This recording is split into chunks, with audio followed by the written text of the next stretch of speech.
Hello guys, welcome back to my channel. आज का video बहुत ही इंटरेस्टिंग होने वाला है बिकॉज आज के वीडियो में हम एक बहुत इंपॉर्टेंट जॉब रिक्रूटमेंट नोटिफिकेशन के बारे में बात करने जा रहे हैं। सो गाइस, जैसे कि आपको यहाँ पे दिख रहा है स्क्रीन में, we are talking about Oil India Limited corporation.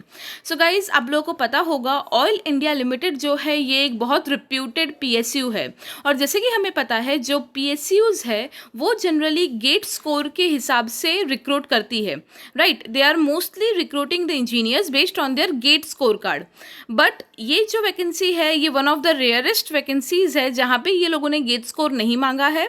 अगर आप इंजीनियर हो, मोस्टली यहाँ पे इंजीनियरिंग और मेडिकल के भी बहुत सारे फील्ड्स की रिक्रूटमेंट है। हम यहाँ पे डिटेल में बात करेंगे वैकेंसीज किसके किसके लिए है। बिलीव मी, बहुत सारे अलग अलग ब्रांचेस के लिए वैकेंसीज है।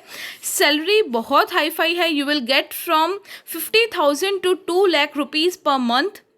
इतनी अच्छी सैलरी है। तो पूरा इस वीडियो में पूरा डिटेल में देख लेंगे कि क्या क्या क्राइटेरिया है, एलिजिबिलिटी क्राइटेरिया क्या क्या है, आप अप्लाई कर पाओगे या नहीं, और जो भी अप्लाई कर पाएंगे उसके लिए सैलरी क्या है, उसके लिए प्रोसीजर क्या है, अप्लाई कहाँ से करना है, एप्लीकेशन फ़ीस क्या है, right. We will be talking about all those things ताकि आपको आइडिया मिल जाए कि आप एलिजिबल है या नहीं और आप इसमें अप्लाई करना चाहते हैं या नहीं। Fine, we will be seeing everything in detail. Video start करने के पहले अगर आपने चैनल को अभी तक सब्सक्राइब नहीं किया है तो प्लीज़ चैनल को सब्सक्राइब कर दीजिए ताकि इस तरह के important technical topics, technical news, technical जो भी जॉब नोटिफिकेशंस है वो सब कुछ आप तक टाइम टू टाइम पहुंचता रहे। So guys, please like the video, share it with all your friends and let's see what are the details of this job notification. तो इधर क्या बोला है, जैसे मैंने बताया आपको, ऑयल इंडिया लिमिटेड की तरफ से ये वैकेंसी है।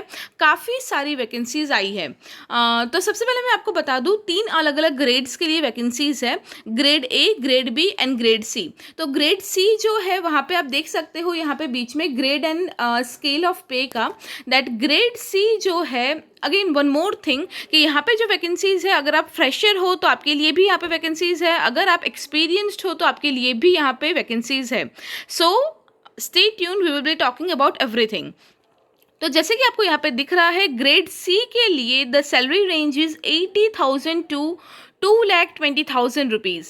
If we talk about grade B, तो ग्रेड बी के लिए यहाँ पे सैलरी स्केल है 60,000 रुपीज़ से लेके 1,80,000 रुपीज़। और अगर हम ग्रेड ए की बात करें तो वहाँ पे the salary range is 50,000 to 1,60,000 rupees. So देखिए, अब देख लेते हैं कौन कौन एलिजिबल है, क्या क्या चीज़ें इन्होंने मांगी है। तो सबसे पहले अगर हम ग्रेड ए की बात करें तो ग्रेड ए में कंपेरेटिवली सैलरी कम है 50,000 से लेके, still it is much much better than what normal companies are paying, ठीक है। तो ग्रेड ए के लिए सैलरी स्केल है 50,000 से लेके 1,60,000 रुपीज़ तक। ग्रेड ए के लिए कोई भी एक्सपीरियंस उन्होंने नहीं मांगा है। तो पोस्ट नेम या पोस्ट कोड देखिए, 2 पोस्ट यहाँ पे मांगी हुई है उन्होंने। 2 पोस्ट में यहाँ पे वैकेंसी है ग्रेड ए के लिए, फिजियोथेरेपिस्ट और कॉन्फिडेंशियल सेक्रेटरी, ठीक है। फिजियोथेरेपिस्ट के लिए उन्होंने मांगा है ग्रेजुएट डिग्री और diploma in physiotherapy of minimum 3 years duration and having 5 years post qualification experience. Okay, physiotherapist जो है उसके लिए उन्होंने एक्सपीरियंस मांगा है यहाँ पे 5 साल का। और अगर हम बात करें कॉन्फिडेंशियल सेक्रेटरी का, तो वहाँ पे क्या लिखा है, graduate with 1 or 2 years diploma in secretarial practice और मॉडर्न ऑफिस मैनेजमेंट और एग्जीक्यूटिव असिस्टेंट डिप्लोमा और equivalent with knowledge of computer application with minimum 2 years of post experience, ठीक है। तो ये दोनों जो पोस्ट है इसमें सिर्फ 2 ही वैकेंसीज है ग्रेड ए में, फिजियोथेरेपिस्ट और कॉन्फिडेंशियल सेक्रेटरी का, और ये दोनों में एक्सपीरियंस मांगा हुआ है। बट अगर हम ग्रेड बी की बात करें तो ग्रेड बी में मोस्टली एक्सपीरियंस नहीं मांगे हुए हैं। और ग्रेड बी में let me tell you, engineers के लिए सबसे ज़्यादा वैकेंसीज यहीं पे है। तो ग्रेड बी में देख लेते हैं। सबसे पहले आप यहाँ पे देख पाओगे सीनियर मेडिकल ऑफिसर। तो सीनियर, ओके, सबसे पहले ग्रेड पे स्केल मैंने आप लोगों को बता दिया था। ग्रेड बी वालों का पे स्केल है 60,000 रुपीज़ से लेके 1,80,000 रुपीज़ तक का। सबसे पहला है सीनियर मेडिकल ऑफिसर। तो जो सीनियर मेडिकल ऑफिसर है उसमें कौन कौन अप्लाई कर पाएंगे, जो MBBS है, ठीक है। अगर आपने MBBS क्वालिफाई किया हुआ है with minimum 2 years of experience, you can apply in that. Senior security officer, उसके लिए कौन एलिजिबल है? Graduate in any discipline from a university और institute recognised by government of India and approve by UGC whatever with minimum 2 years of post qualification experience. तो देखिए senior security officer जो है वहाँ पे कोई भी ब्रांच स्पेसिफिक नहीं है। अगर आपने कंप्यूटर, आईटी, मैकेनिकल, सिविल कुछ भी किया है, कोई भी फील्ड से अगर आपने ग्रेजुएशन किया है कोई भी स्ट्रीम लेके, तो आप इसके लिए एलिजिबल हो। ठीक है, तो सीनियर सिक्योरिटी ऑफिसर के लिए कोई भी ब्रांच स्पेसिफिक नहीं है। अगर आप ग्रेजुएट हो और आपके पास आपके ग्रेजुएशन के बाद का 2 साल का एक्सपीरियंस है, then you can apply for this post. ठीक है, एंड आई थिंक जो भी एलिजिबल है उनको अप्लाई करना चाहिए because this is a very good opportunity. उसके बाद देख लेते हैं सीनियर ऑफिशियल इलेक्ट्रिकल वालों के लिए। यहाँ पे है सीनियर ऑफिशियल इलेक्ट्रिकल पोस्ट का नाम है और इसके लिए कौन एलिजिबल है? Bachelors degree in electrical engineering of minimum 4 years duration with minimum 65% marks. तो अगर आपने इलेक्ट्रिकल इंजीनियरिंग की है 4 साल का, मतलब अगर आपने इंजीनियरिंग की है तो वो 4 साल का ही कोर्स होता है। तो अगर आपने इलेक्ट्रिकल इंजीनियरिंग किया है विथ मिनिमम 65% मार्क्स तो आप इसके लिए एलिजिबल हो। ठीक है, तो अगर इन केस आप एलिजिबल नहीं हो बट आपके दूसरे फ्रेंड्स हैं जिन्होंने इलेक्ट्रिकल किया है, please do share with them because ये बहुत ही हेल्पफुल रहेगा उनके लिए, बिकॉज यहाँ पे कोई एक्सपीरियंस भी नहीं मांगा है। तो अगर आप फ्रेशर हो, आपने इलेक्ट्रिकल लिया हुआ है, तो you can also apply in that. Then we are having senior officer HR।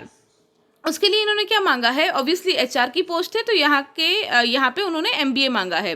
तो जो भी MBA वाले हैं they can apply in that. Senior officer, बाकी ये मैं आपको एक ओवरव्यू बता रही हूँ। Apart from that I will give you the official notification link of this job vacancy, you can go through that. फिर है यहाँ पे सीनियर ऑफिसर लीगल। उसके लिए ऑब्वियसली लीगल के लिए है, तो उन्होंने क्या मांगा है यहाँ पे?